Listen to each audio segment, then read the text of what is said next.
Boa tarde a todos os que estão aqui presentes, obrigada pela presença de vocês, e também aqueles que estão online. Então, hoje nós vamos fazer, antes da nossa palestra começar, uma breve homenagem à nossa Helena Blavatsky, fundadora da Sociedade Teosófica. E então eu vou fazer brevemente uma biografia da Helena Blavatsky, porque a vida dela é muito extensa, né? Daria mais do que uma palestra, né? Bom, então a Helena Blavatsky, Petrovna Blavatsky, ela nasceu durante o Império Russo, na Ucrânia, em 12 de agosto de 1831. Ela teve uma vida muito intensa.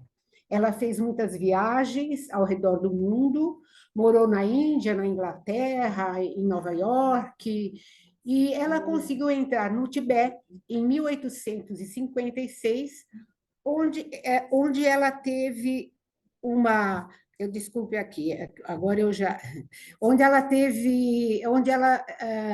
teve contato com os Mahatmas, que são os mestres de sabedoria, e onde ela aprofundou seus conhecimentos, né?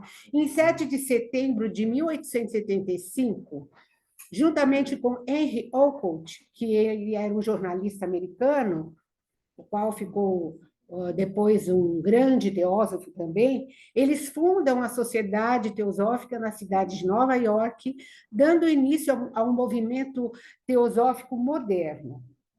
Helena Blavatsky escreveu vários livros, sendo o mais importante A Doutrina Secreta. Os outros também foram muito importantes, né? Mas A Doutrina Secreta foi o livro mais completo, né? E graças à popularização de seus livros, a Sociedade Teosófica se expandiu em todo o mundo. Muitas lojas, né? Ela fez a sua passagem no dia 8 de maio de 1891, segunda-feira agora foi o 8 de maio, e nós estamos fazendo a homenagem hoje, um pouco atrasada, né? Então, desde esse dia se estabeleceu a data do Dia do Lótus Branco.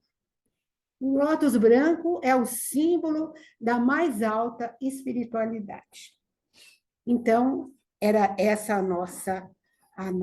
E as flores de lótus de Adyar, que é onde está a sede na Índia agora, na sua passagem, as flores de lótus se abriram. Uma coisa muito interessante, muito bonita, né? De se saber. Bem, depois dessa singela homenagem, nós vamos à palestra, né? Mas antes, eu vou falar um pouquinho sobre quem vai fazer a palestra. É o nosso convidado, Dr. Marcelo de Mello Torquato, médico, gastroenterologista, pós-graduado pela USP, formado em filosofia pelo Centro Claretiano de Batatais, e também tem formação psicoanalítica por Ribeirão Preto.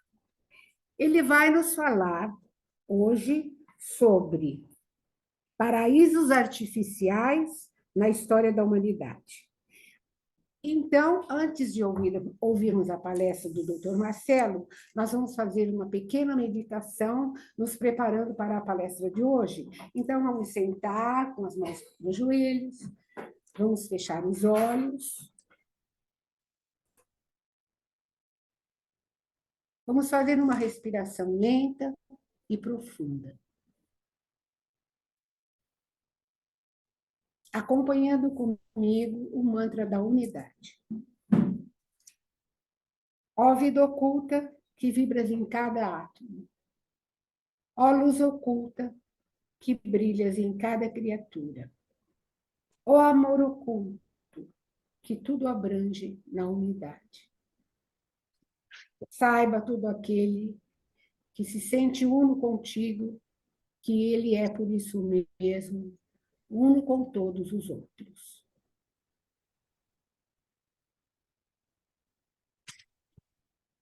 Paz e fraternidade para todos os seres. E agora, chamaria aqui o doutor Marcelo para fazer a sua palestra. Gostaria de agradecer o convite, né, para falar. E eu não sou uma pessoa de palestras, eu não gosto muito de palestras, mas esse tema me agrada muito, que é o tema das drogas na humanidade. E eu entrei em contato por um momento de dor, que eu tive um problema muito sério familiar, e eu comecei a me interessar pelas drogas. E dessa época eu já tinha minha formação médica.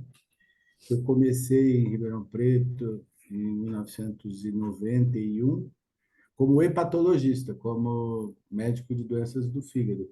E iniciei meu tratamento com alcoolismo e com alcoólatras e pessoas adictas, né, ao álcool. Mas por alguns anos eu parei e minha carreira foi modificando. E hoje eu sou mais gastroenterologista e endoscopista. Mas me aprofundei nos estudos de filosofia, que eu sempre gostei muito do pensamento humano, e ao, ao tingir os cabelos de branco, eu resolvi fazer a minha formação em psicanálise e fazer essa parte da análise dessa metacognição. E meu irmão, ele teve um problema de alcoolismo e ficou internado, e eu fui estudando cada vez mais esses assuntos. E uma pergunta que sempre me intrigou é por que o ser humano ele tem receptores específicos para droga no seu cérebro. Receptores nicotínicos, receptores muscarínicos, receptores para ácido lisérgico, receptores para próprio TSH, né, o THC, que é o princípio ativo da maconha. Por que nós temos esses receptores e de onde vieram, né? Então, nós somos seres adictos desde muito tempo, né? E paraísos artificiais seria a utilização e a ativação desses receptores que nós já temos, ativando áreas cerebrais específicas e que levam a sensações, às vezes, o beijo de Deus, o toque divino, aquele momento único, né, que a droga pode proporcionar, mas sem propósito. E Karl Popper, esse grande estudioso da ciência, ele é um filósofo da ciência, né? Então ele dizia que a história da humanidade não existe. Há apenas muitas histórias sobre os aspectos da vida do homem. A nossa aventura começa lá atrás, né, com os grandes hominídeos, os primeiros primatas. E por que a gente saiu daqui, Australopiteco, e chegamos ao Homo sapiens? Então, nós vamos tentar contar uma breve história sobre tudo isso. O aumento do consumo proteico e o domínio do fogo parece que foram as duas primeiras coisas. A imagem? Não está passando? Eu estou passando aqui. Né? Aqui está passando.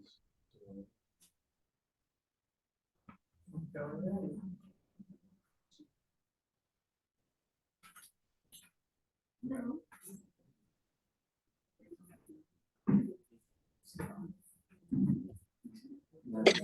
Aqui está passando.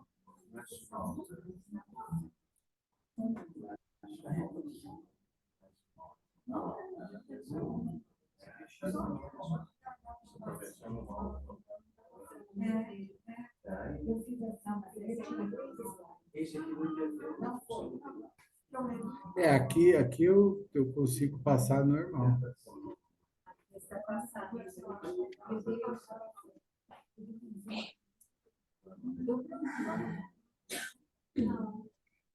Será que vai? Tá vendo? Vai descendo. Né? Aí. Passa aqui na mão. Então eu tenho que entrar aqui? Você clica aqui na próxima. Assim? Aham. Ah, tá. Agora foi. Pronto. Então, como eu estava dizendo, né, como que nós nos tornamos desses macacos prévios e esses hominídeos ancestrais pela evolução, né, à luz darwiniana, em Homo sapiens. Né? Então, acredita-se que foi o domínio do fogo e o uso da proteína animal. Então, a proteína cozida oferecia aminoácidos e isso favoreceu o crescimento de mutações, onde a absorção cada vez maior de proteína fez com que o cérebro crescesse. Então, houve um aumento progressivo do cérebro durante centenas de anos e os hominídeos ancestrais, eles iniciaram o processo seguindo rotas de ruminantes. E nos ruminantes, nas fezes dos ruminantes, existe um fungo, que hoje são chamados de fungos mágicos, né?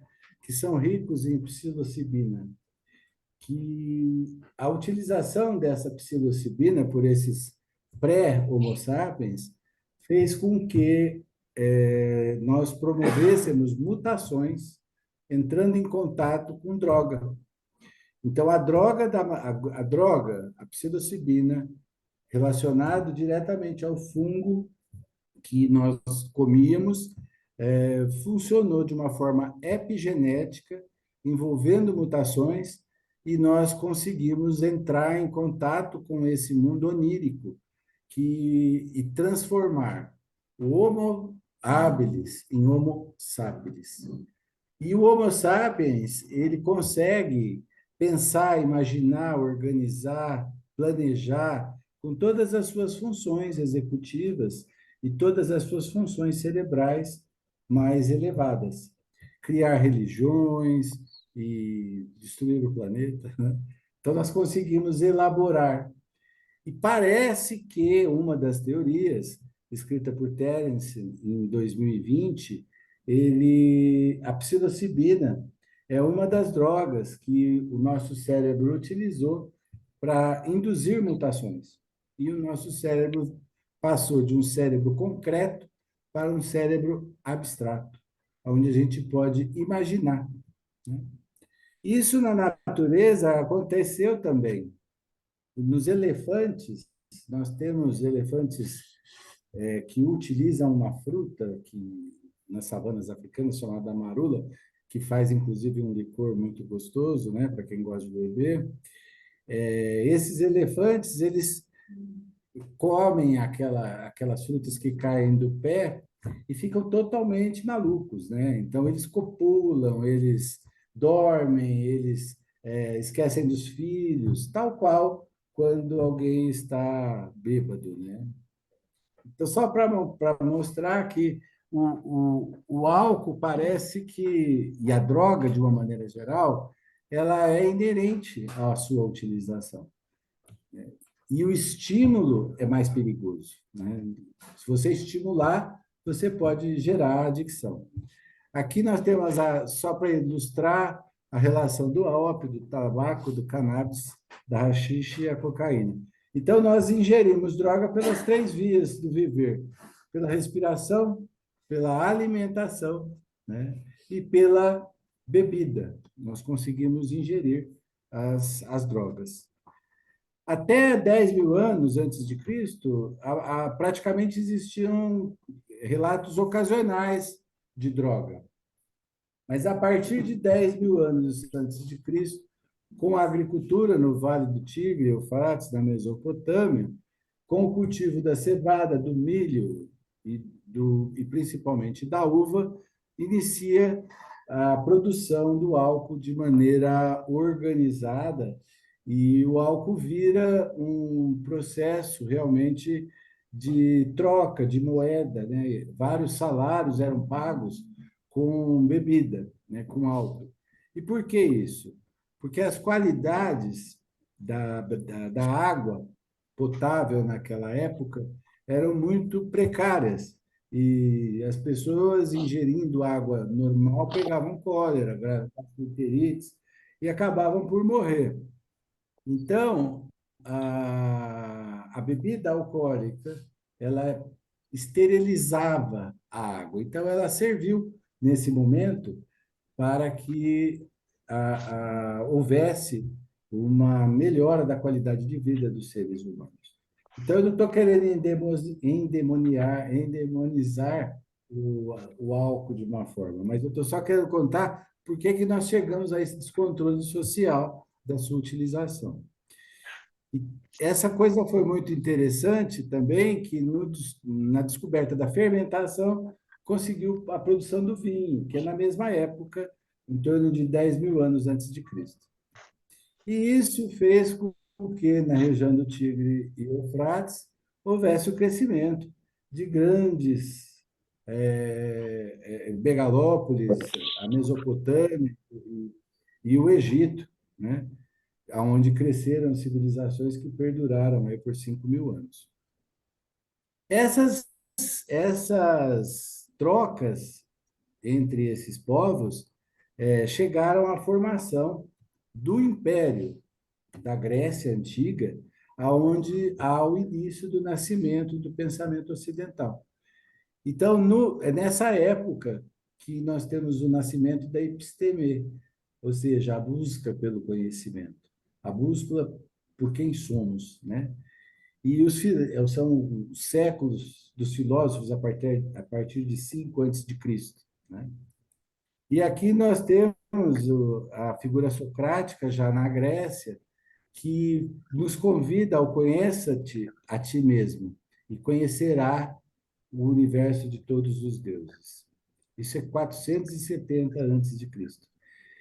E guardem bem o que Sócrates disse: conheça-te a ti mesmo e conhecerás o universo dos deuses. O que eles fizeram?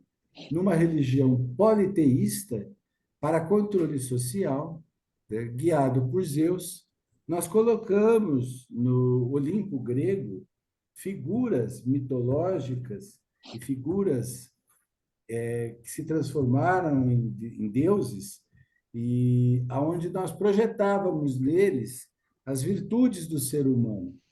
Então, o amor, a prosperidade e as maledicências do ser humano. Então, nós Oi, colocamos também o ódio, o ciúme e coisas desse oi, tipo. Então, cada deus representava uma. Está falando aqui. Cada deus representava uma oi, virtude peraí. ou um defeito do ser humano. E nós tínhamos um deus também no Olimpo grego, chamado Dionísio. E guarde também ele, porque nós vamos chegar no deus Baco romano. Dionísio era o deus do vinho. Olha a importância que eles davam ao vinho, né? Então mas na realidade ele não era, ele convidava o ser humano à moderação e não à embriaguez. A embriaguez na Grécia era vista como uma coisa muito ruim para o ser humano e era banida. Pessoas embriagadas eram retiradas dos recintos e coisas desse tipo. E tanto que eles diziam que sempre havia uma busca por estados avançados do pensamento somente. Então, o primeiro copo era para os deuses, o segundo para essa ampliação do pensamento, e o terceiro era para o sono. Não se bebia mais do que isso. E sempre diluído em água, em muita água, né? E Dionísio, era o protetor dos vinhedos de uma maneira geral e principalmente da qualidade da produção do vinho. Então, era uma preocupação na Grécia Antiga a qualidade do que se serviria à população. E as discussões eram discussões filosóficas, como no quadro de Rafael, né? Essas discussões filosóficas regadas ao vinho não eram regadas, eram 3 copos, e se chamavam simpósios, né? Esses simpósios eram debates, aonde passava-se a noite inteira discutindo sobre o amor, sobre o ciúme, sobre a inveja, sobre as perspectivas do ser humano em se tornar cada vez mais humano, né?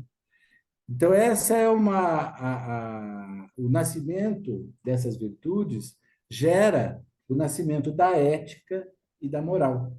que é justamente nesse período grego que esse pensamento invade o pensamento ocidental e que vai formar a nossa sociedade atual. Entretanto, a troca de vinho, a troca de bebida, a troca de mercadorias e a ascensão do Império Romano faz com que o Império Grego, Império não, a Grécia Antiga, né? A Grécia Antiga seja colocada de lado e Roma cresce de uma maneira absurda, né? Chega até ao domínio total daquela região peninsular, né? E modifica, ele se incorpora à cultura grega, mas a deforma, de tal forma que nós temos não mais o Olimpo grego, e sim o Olimpo romano. No Olimpo romano era totalmente diferente. Era um Olimpo de hedonismo, né? Era um Olimpo onde existia a função de punição. Começou coisa que no Olimpo grego não existia. Existia algo para ajudar o ser humano. No Olimpo grego, no Olimpo romano, não. Existia para punir o ser humano. E era punido mesmo, né? Outra coisa importante era a proteção para as batalhas, para cada vez mais o Império Romano crescer. Então, os deuses serviam para proteger o imperialismo romano a cada vez mais se expandir. E essas discussões, e um dos deuses era Baco, que na realidade é o próprio Dionísio, que antes protetor contra a embriaguez, ele se tornou justamente o contrário, né?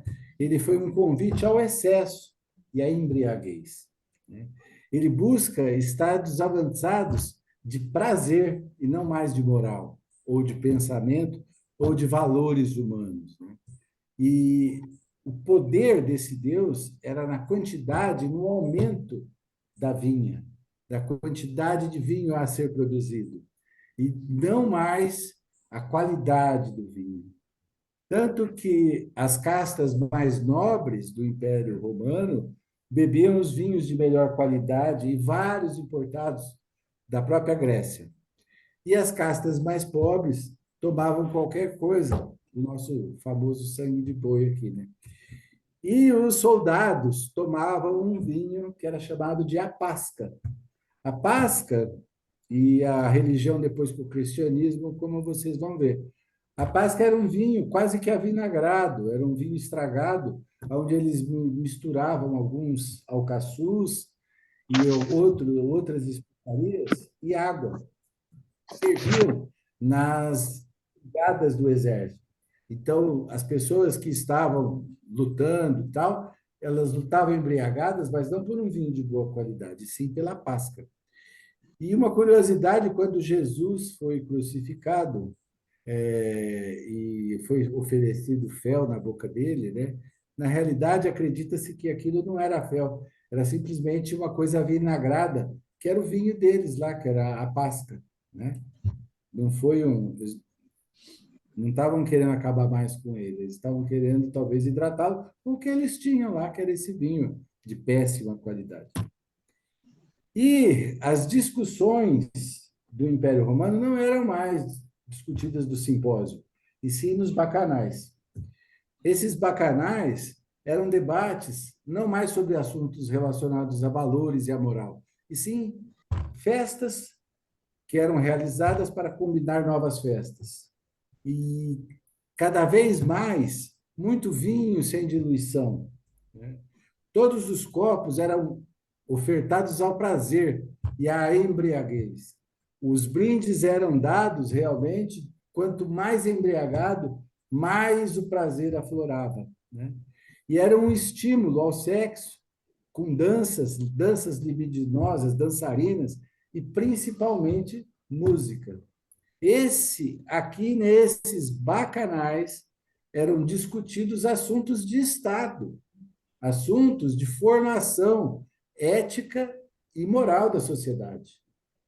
Coisa que lá no Império Grego não existia. era colocado muito pelo contrário. Eram discutidos no simpósio a moral. E nesse momento começa a nascer as religiões monoteístas, que também acabam utilizando, e duas se antagonizam, uma utilizando o vinho, exemplificando o corpo de Cristo, mas de uma maneira ritualística, né? Esse vinho como algo que vem, um fruto que vem da videira, e vem da videira no sentido de apaziguar o ser humano, de acalentar, de aquecer o ser humano, e nunca de embriagá-lo. Na religião islâmica, nós temos uma proibição maometana em relação ao uso da bebida alcoólica, justamente por conta disso. Uma bagunça dessa indo à Meca, como que você, esse povo embriagado? Não tem jeito, né? A bandalheira vai acontecer. Então, a religião islâmica, que é hoje a religião que mais cresce no mundo, ela foi uma religião inicialmente muito violenta, com estupros em massa, com processos de brigas entre pessoas e batalhas entre religiosas por poder. E Maomé, segundo conta a história, ele teve uma visão divina que ele deveria proibir o uso de qualquer substância alcoólica para tentar amenizar, ou seja, melhorar a qualidade desse povo que estava se tornando islâmico, né?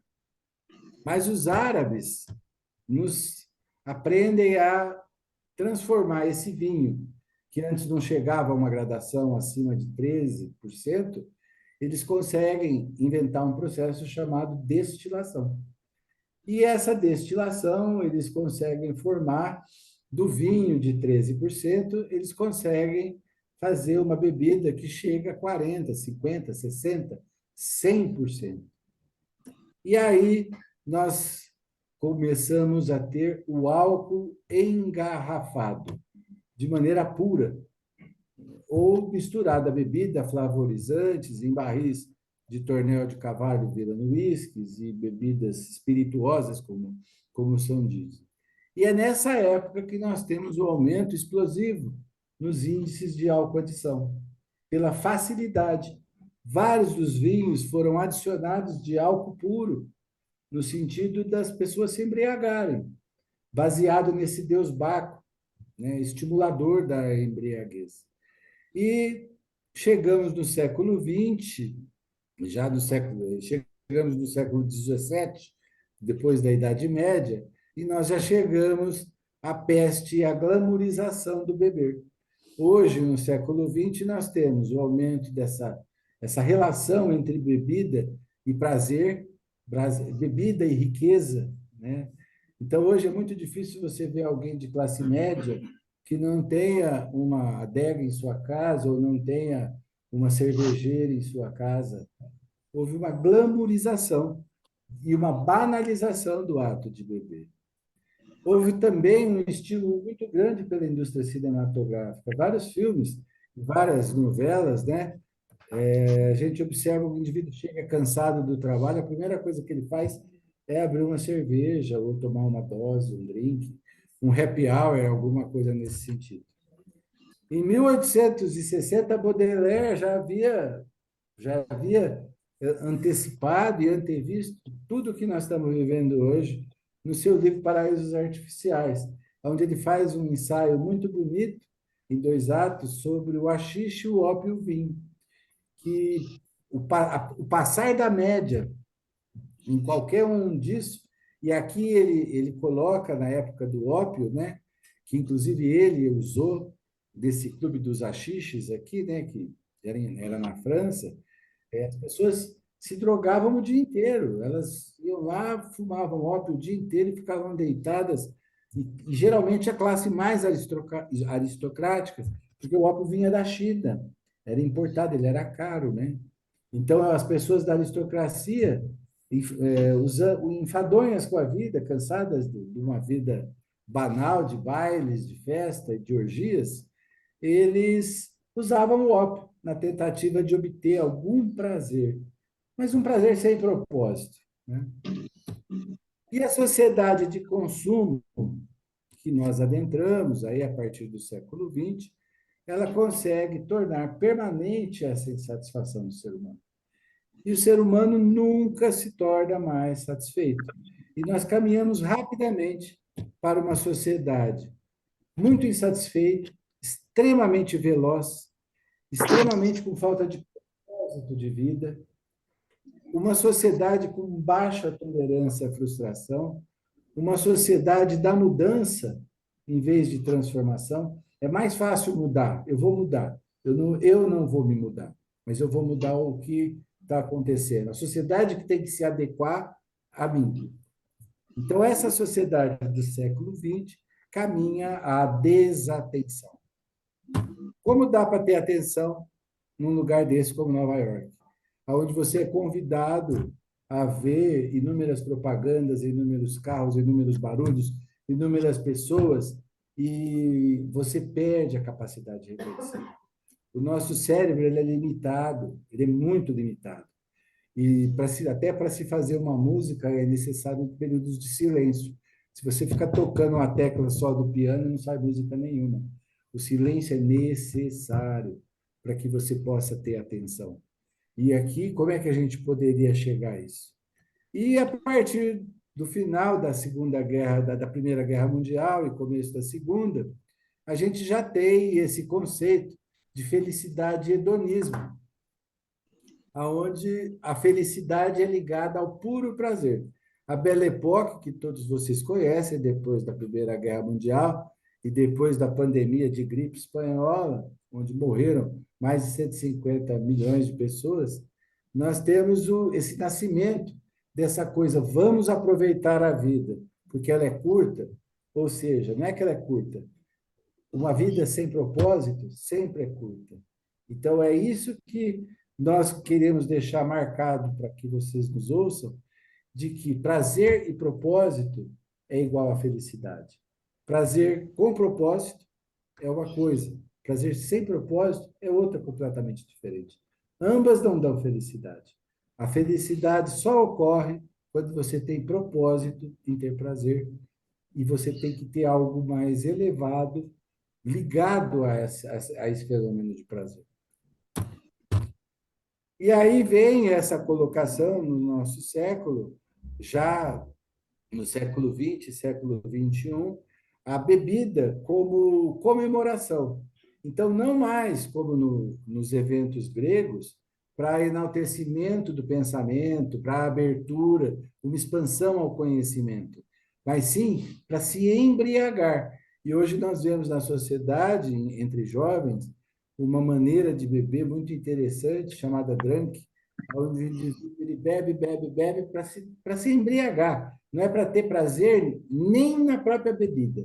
Então, passa do prazer do gosto rapidamente para o prazer do álcool. Está nesses receptores que nós temos lá desde a antiguidade. Não do álcool, mas das outras drogas que o álcool proporciona que nós, como nós vamos falar, nós vamos chegar a eles, a essas drogas.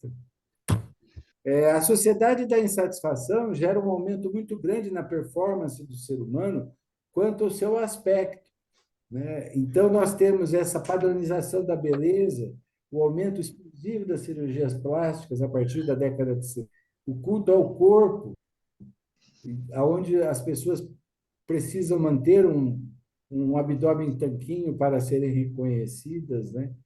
E a saúde como um produto de consumo, e os planos de saúde, uma saúde cara, né? Onde é necessário que se pague para ter um bem que é universal. E isso é tudo da sociedade moderna, nós nunca passamos por isso. É tudo da década de 50 para cá. E hoje nós estamos chegando à situação onde o controle da medicina pode chegar até a imortalidade da célula. Você pode ficar com uma célula viva para o resto da vida. Para quê? Também não sei, mas vamos ver, né?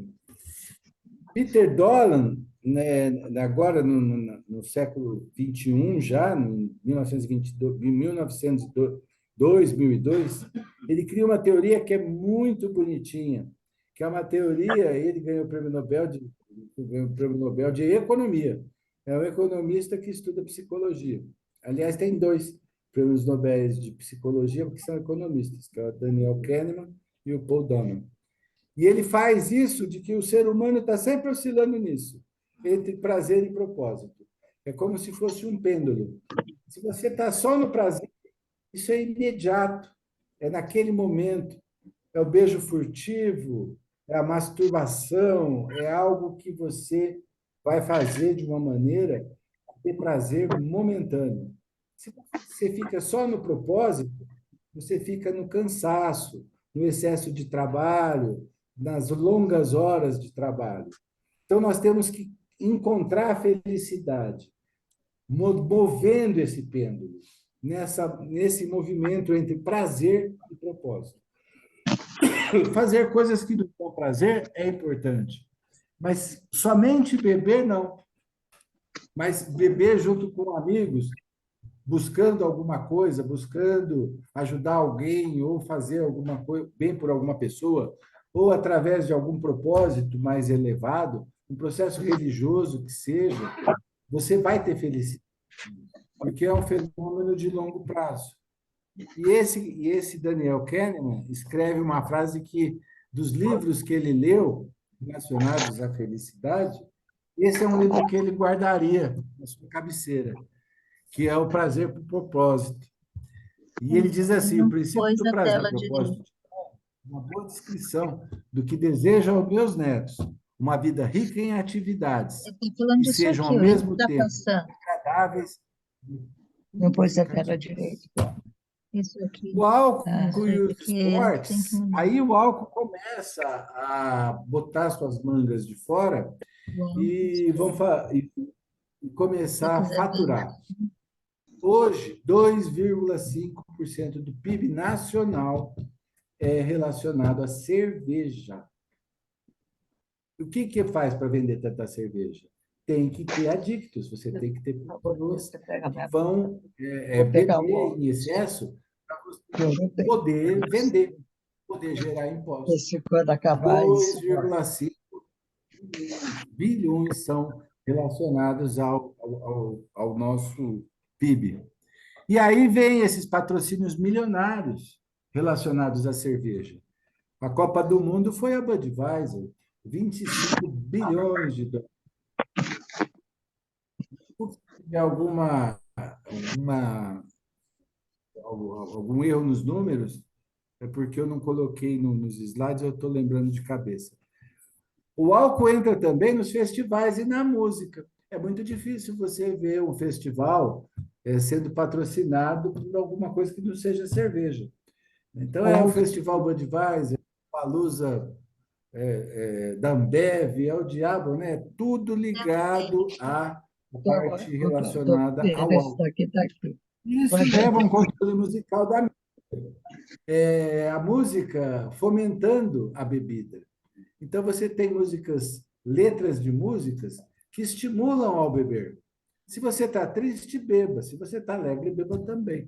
Eu tinha preparado algumas Só músicas tá para ótimo. colocar assim rapidinho, Agora eu ficar estou muito chegando. longa. Mas várias, liga o rádio, várias te estimulam a Não tá beber. nada, hein? Se você perder Você a esposa, acabou de a encostar. mulher ou a amada, vai para o boteco, que a mesa tem quatro cadeiras te esperando, aqui tem você, e vamos Ah, beber, né? E essa é o mote da sociedade Nada de atual. baixo. Carnaval, nós temos o Tá carnaval. aí. Existe carnaval sem bebida alcoólica? Eu acho muito difícil, porque o prazer do gosto da E bebida, ele mandou. ele é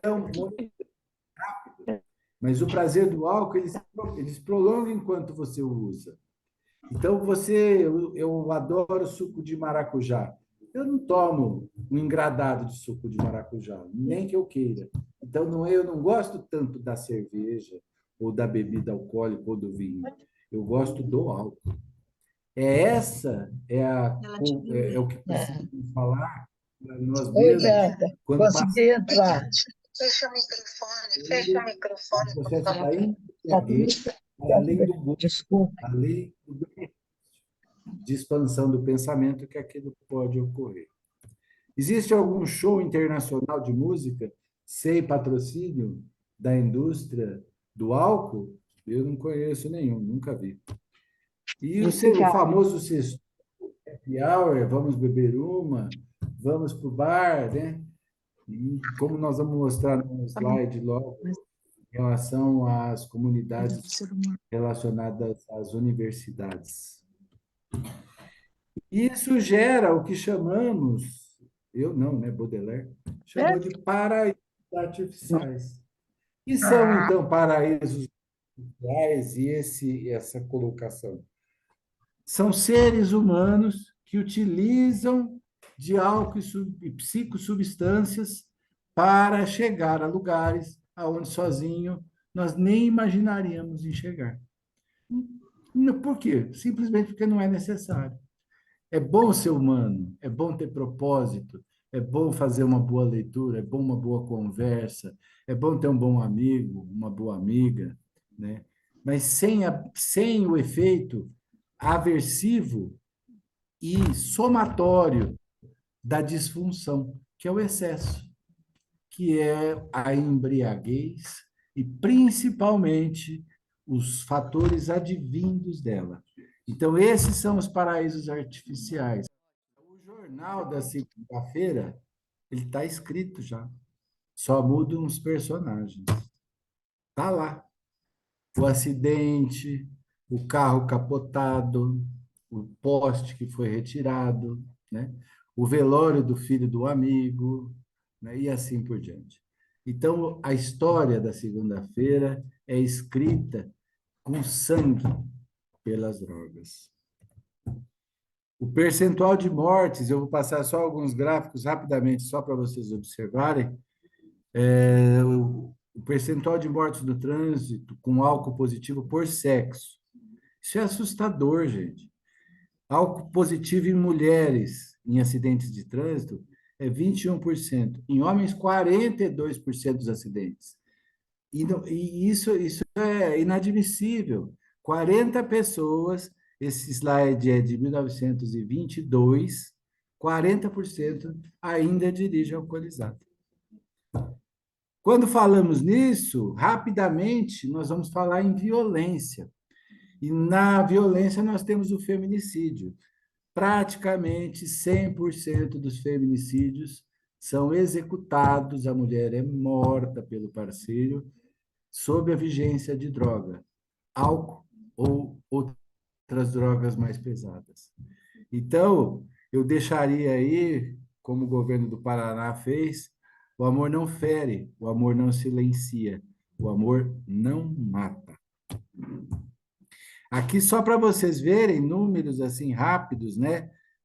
Também 2021, dos feminicídios na Bahia. A Bahia, todo mundo acha que é lindo, muito acarajé, muita rebolação e tudo certo, muito carnaval. Mas é uma das capitais do feminicídio no nosso. Só perde para Maceió, e que são estados do Nordeste. A Bahia, ela chega num processo de feminicídio de 111 feminicídios em 2020. É uma coisa assim absurda. 111 mulheres mortas pelo parceiro, né? De uma forma brutal, às vezes com resquícios de crueldade mesmo, com machadinhas, podões, facas, e pessoas alcoolizadas. Chega do bar, a mulher reclama e ele passa-lhe a peixeira, né?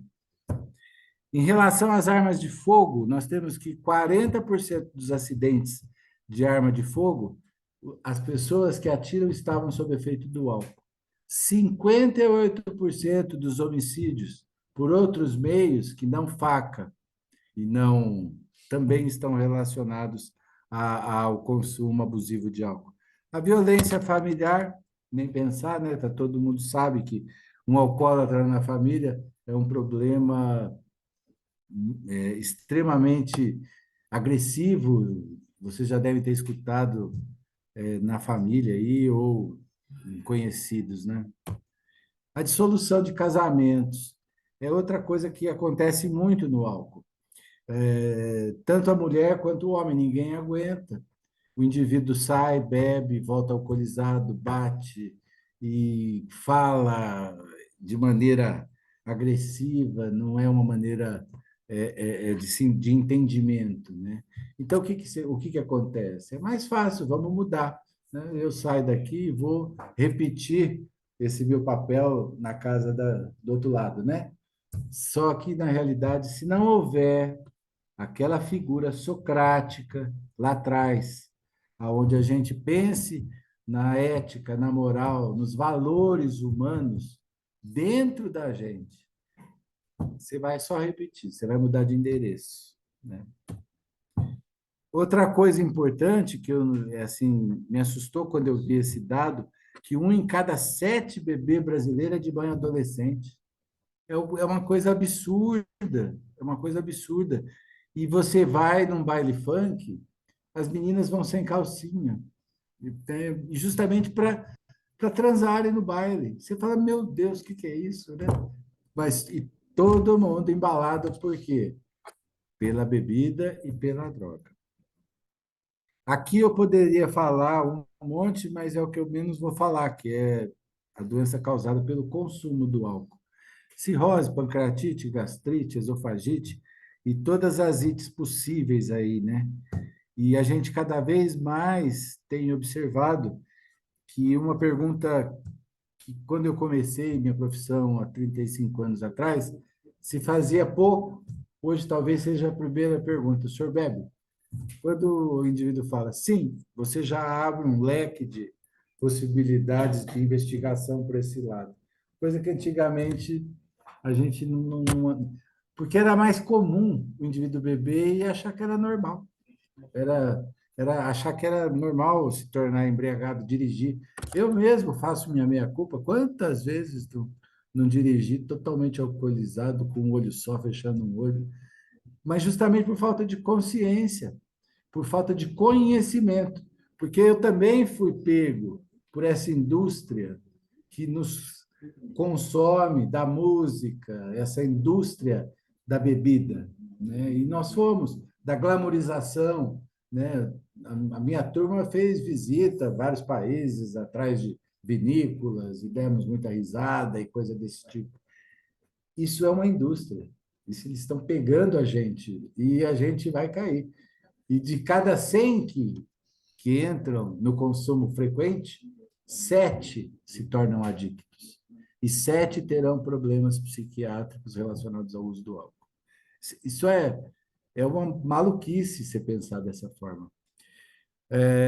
Tem um estudo na Grã-Bretanha que é chamado de epidemia silenciosa, que é uma doença de degeneração cognitiva rapidamente progressiva, tipo demência, mas não preenche critérios nem para Alzheimer, nem para demência vascular, que são as duas mais comuns. O indivíduo simplesmente ele começa a ficar à parte do mundo. Não se sabe por quê, o indivíduo começa a desligar, não quer tomar banho, não quer fazer isso, não quer fazer aquilo, e geralmente coincide com a aposentadoria. Mas antigamente não era assim. Isso começa da década de 50 para cá, que é justamente quando começa o consumo abusivo do álcool. Os pubs vendendo álcool na hora do almoço, vendendo álcool até às 10 horas, o indivíduo saindo com um balde cheio de bebida para poder beber um pouquinho mais, sentado na praça ali, né, e dando risada e coisa desse tipo. Isso não é prazer, não tem propósito nenhum, né? E aí a gente vai à universidade, cheio de livros, cheio de pensamento, e uma garrafa na mão, né? E quem que ensina a gente a beber? E é esse, talvez seja o grande, aquilo que precisamos deixar para as próximas gerações, né? Quem que ensina a beber? O meio aonde essa criança está. O pai bebe, a mãe bebe, o amigo bebe, todo mundo bebe, o vô bebe, o filho bebe. Não tem outro jeito. Todo mundo bebe.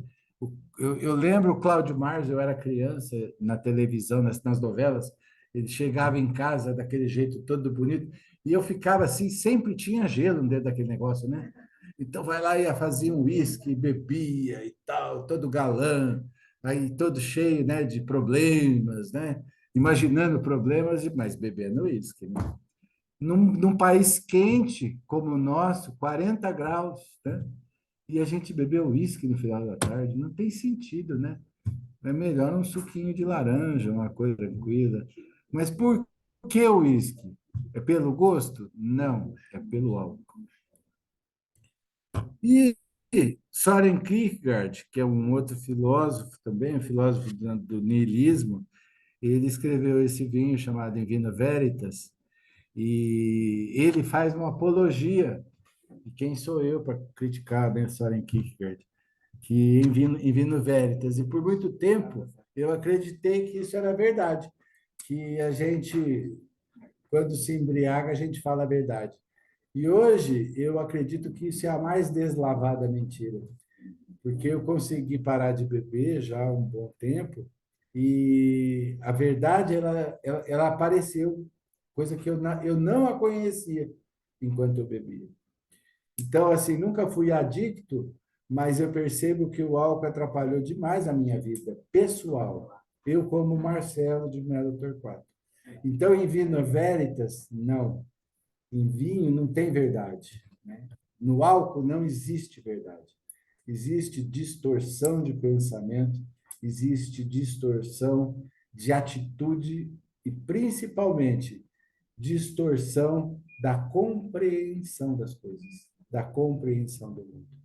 Então, o álcool, no momento inicial, a bebida e as drogas, elas foram necessárias, como eu mostrei os macacos lá, comedores de cogumelos, os cogumelos mágicos que hoje nós estamos aí, que vários utilizam, né? Inicialmente foi necessário até para a gente chegar onde nós estamos. Mas a nossa mente ela é tão brilhante, ela é tão capaz de criar tantas coisas, né? A gente pode ter alegria com coisa tão bonita, né? Ver uma flor desabrochar, né? Sentir o vento bater, ter prazer no sorriso de uma criança, né? Então, e que a gente está esquecendo. E de repente o prazer está só no copo. Então, não, sem propósito, a gente não pode nem pensar em prazer, porque é masturbatório, é horrível, né? Aí vocês vão falar, por que então um médico que gosta de filosofia, curioso em psicanálise, fala um negócio desse? Justamente por isso. Porque eu, como médico, eu sei dos malefícios corpóreos da bebida. E isso me preocupa. E tenho tanto medo de morrer quanto vocês, né?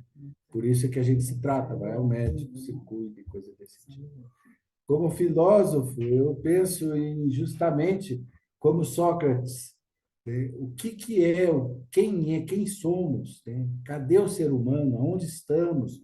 Do que precisamos? O que é verdade? Como Sócrates andava pelo ágora a perguntar o que é verdade, o que é amor, o que é ciúme, as pessoas, e cada um respondendo, e Platão adotando, né? E que virou o motivo dos livros de Platão, a República e a Ética, né, em Platão. Então, isso é humano, que vem com o conhecimento grego, mas que é deturpado com o conhecimento romano.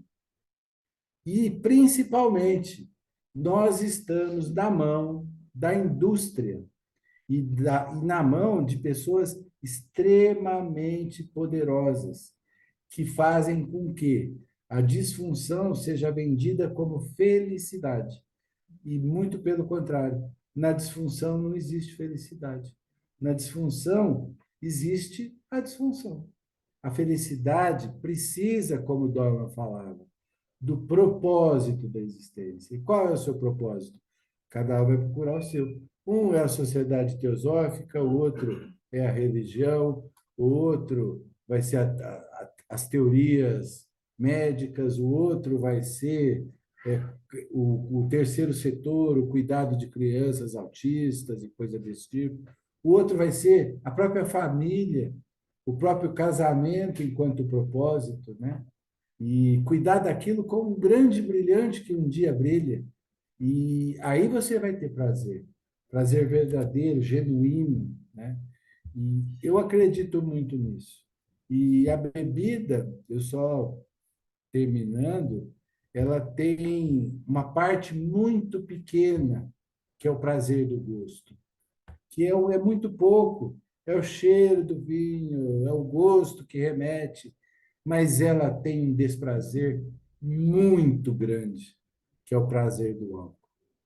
Então, eu acho que não sou contra as pessoas que bebem e acho que todos podem utilizar isso de uma forma, beba com moderação, mas esse mesmo beba com moderação é a própria indústria que produz, né? Eu acho que a gente tem que beber com menos de moderação. Beber pelo prazer do gosto somente. Olha, isso aqui, nossa, que cheiro gostoso isso aqui, né? Putz, vou beber para sentir alguma coisa. Ou até para uma pequena abertura, como faziam os filósofos gregos, uma pequena ampliação do espaço mental. Mas, além disso, a gente tem que começar a endemonizar, porque isso é um problema social.